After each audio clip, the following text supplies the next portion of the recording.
This is a banger from TVS that nobody expected in 2024, the all-new RR310. It's pretty much the same bike but with few minor details like the winglets, and the performance has also changed. So let's take a deep dive into this motorcycle and find out what's new about this motorcycle. We have a 312cc single-cylinder liquid full reverse inclined engine which produces a max power of 38 PS of power, which is a 4 horsepower difference from the predecessor, and 29 Nm of torque. Unfortunately, this bike has been logged to urban and rain mode, and in urban mode I could feel the power difference at 3000 rpm. There's a sudden surge which stays up till 7000 rpm, and after 7000 rpm it just flattens out. So from 3000 to 7000 is where the real power kicks in, and you can feel the difference from the previous RR310. It's definitely, you can feel the 4 bhp difference. It's more aggressive. Of course, the vibrations has not changed because already the vibrations were there, and they increased 4 horsepower. So pretty much the vibrations has increased a little bit, I have to say. But other than that, when you're riding this motorcycle, the aggressiveness, the rawness which has increased, you will just neglect the vibrations. That will not be an issue when you're riding this motorcycle. You will not even be thinking about it when you're riding this motorcycle, because the performance will be so addicting. It's definitely much more powerful than before. In urban mode, the bike has good acceleration. There's a surge of power when you open the throttle. The throttle is right by wire, so it's very responsive. So you have a really good pull in the initials, and then it quickly flattens out in the urban mode. So you feel like you want more power, but the bike is not giving you. And I'm sure that in sports mode, that will be fixed, and you will have the performance that you demand from the bike. It's not the fastest bike, but it makes you feel fast and gives you the riding pleasure. In urban mode, I was able to reach a top speed of 120 to 130, which was good. It had good acceleration, and even at high speeds to cut between vehicles, the handling was really good. The bike is very nimble, and at high speeds, the straight line stability is also really good.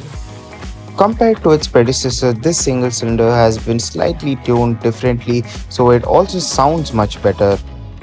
Just like its predecessor, it gets track, range, sports and urban. In urban and rain mode, it produces a max PS of 25 PS, and in sports and track, 38 PS of max power. Good job by TVS for filling in the missing performance from its predecessor in this 2024 model. Motorcycle gets a 300mm front disc with 240mm rear discs. A nice crunchy braking performance. Brakes are on point as soon as you hit the brakes. The motorcycle not only has explosive performance, it has really crunchy brakes. It's very responsive, and even the throttle, I felt that this is ride by wire, so this one is very responsive. As soon as you open the throttle, you can feel the response kick in. So this is really good. It was a wonderful riding experience, and the clutch is very light. The gear shifts were smooth, buttery smooth, so that was really good. That aided for a good experience, I must say.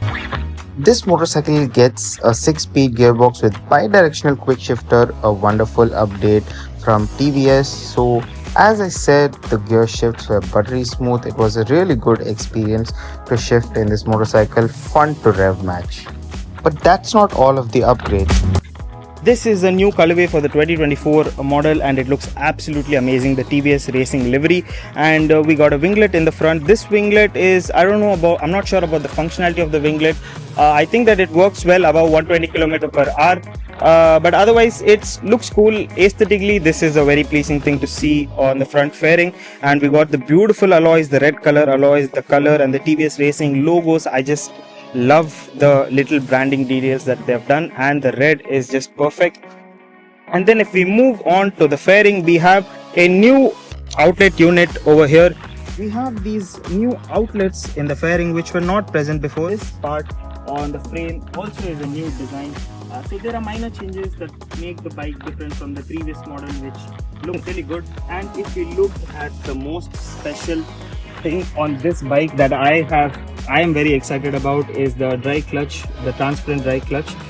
It looks amazing. If I ever got an RR310, my first mod that I would have done would be the transparent dry clutch, but it's so good to see that TVS have given it as a stock piece in the motorcycle. and this is definitely something that I am looking forward to. The motorcycle gets an inverted cartridge telescopic fork in the front with a die-cast aluminium swing arm and a monoshock in the rear.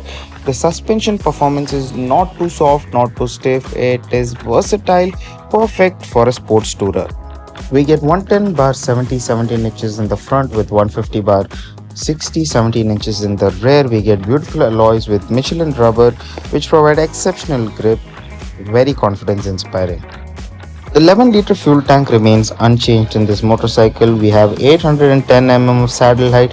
I am 5'4" and I could perfectly plant my feet on the ground. It has ground clearance of 180 mm, not an issue for sports touring. It has a curb weight of 174 kilos. It's pretty lightweight and easy to handle when. This is the instrument cluster. It's pretty much the same as the old Apache. There's not much new, so we have the same stuff like the ride mode, strip details, my vehicle preference. In my vehicles, the one thing I like about the Apache is that you can keep your documents on the instrument cluster, which is really cool. You don't need to carry them around, you can just show it off your motorcycle. So yeah, the riding mode, the sports and track is locked because it's a test drive vehicle. And we have the preferences. You can change, you can connect it, and you can also change the, you can do a speed alert, and you can also do a quick shifter. So the quick shifter is enabled, that is good. We have traction control, which is enabled. So this is one of the best instrument clusters, I should say, in the segment. So no complaints about this. This is perfect, and even the daytime visibility is perfect. Now listen to the sound of this improved single cylinder.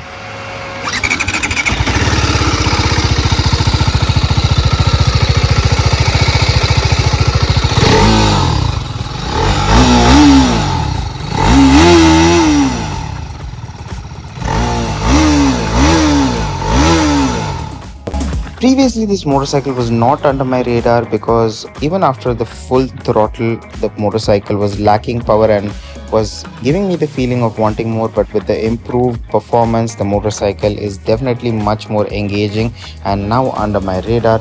Now, this motorcycle without the quick shifter comes at 2.89 lakhs, and with the quick shifter comes around 3.7 lakhs. It comes in red, bomber gray, and racing edition. So comment down below what you think of the new updates and the improved performance, and if this motorcycle is now under your radar.